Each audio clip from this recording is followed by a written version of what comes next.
ওয়াকফ বিল দেখেন সর্বদা প্রথম যেখানে ওয়াকফ বিল এসে সেখান থেকে আমাদের জমিয়াত উলামা হিন্দ বলতে পারেন বা ভারতবর্ষের সচেতন ব্যক্তি তারা প্রথম থেকে এর বিরোধিতা করে এসছে এবং গভর্নমেন্ট পশ্চিমবঙ্গ সরকার প্রথম থেকে এর বিরোধিতা করেছে, এটা আমরা সাধুবাদ জানাই। কিন্তু লাস্ট পর্যায়ে গিয়ে যে সময় না থাকার কারণে একদম স্বল্প সময়ে যেটাকে আপলোড করতে বলছে উমিদ পোর্টালের, সেটা আমাদের কাছে অত্যন্ত মানে যে সমস্ত নাতিপত্রগুলো তাদের জমির জায়গা রেজিস্ট্রেশন থেকে শুরু করে সর্বস্তরে যে সমস্ত কাগজপত্রগুলো জমা করতে বলছে, এটা এত স্বল্প সময়ে কোনো মতে মুসলিম, যেহেতু আমরা প্রত্যেকে জানি যে আমরা মানে যতক্ষণ না ঘা আসে ততক্ষণ আমরা নড়ি না, সেই জন্য আমাদের ধর্মস্থান বা মসজিদ মাদ্রাসাগুলো সব অমনইভাবে আছে কিছুটা মানে করে, সেটা একটু সময় দিলে বা প্রথম থেকে যদি এদের মাইন্ডসেটটা এমনভাবে থাকতো।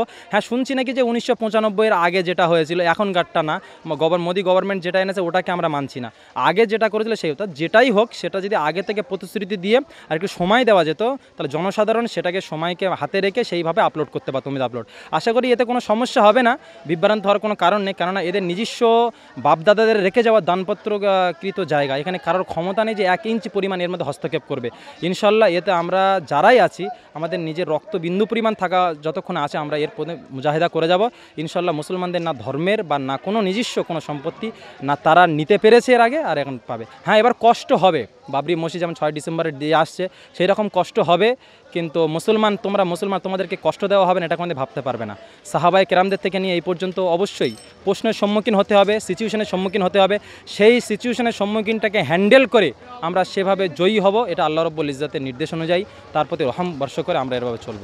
আমাদের বিভ্রান্ত হওয়ার কোনো রকম প্রয়োজন নেই, যে যেরকম সার্কুলার আসে সেই সার্কুলার হিসাবে যথেষ্ট সহযোগী হিসেবে বুদ্ধিজীবীরা যারা আছে, যারা আইন শৃঙ্খলা রক্ষাকারী বা উকিল, তাদের সঙ্গে শরণাপন্ন হন, তাদের কাছে জানুন কী কী নিয়মতান্ত্রিক আছে। আর সর্বদা আমরা সব জায়গায় একটা কথা বলে থাকি যে ঘুমিয়ে থাকবেন না, যতক্ষণ না আপনার ওপরে হস্তক্ষেপ করবে ততক্ষণ মনে করবে না উমুক লস্কর পাড়াতে মসজিদের ওপরে গন্ডগোল হয়েছে, আপনি কি করছেন, আপনি নিজের দামানটা ঝেঁকে দেখুন না আপনার ওখানে কি সমস্যা আছে।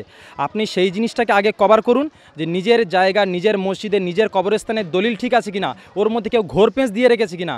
আজকে না হয় সরকার বলবে, দুদিন পর অন্য সরকার বলবে, সর্বদা মনে রাখবেন মুসলমানদের পক্ষে কেউ কখনো হামদার্দি সেজিগেও দেখায়নি, এখনও দেখাবে না।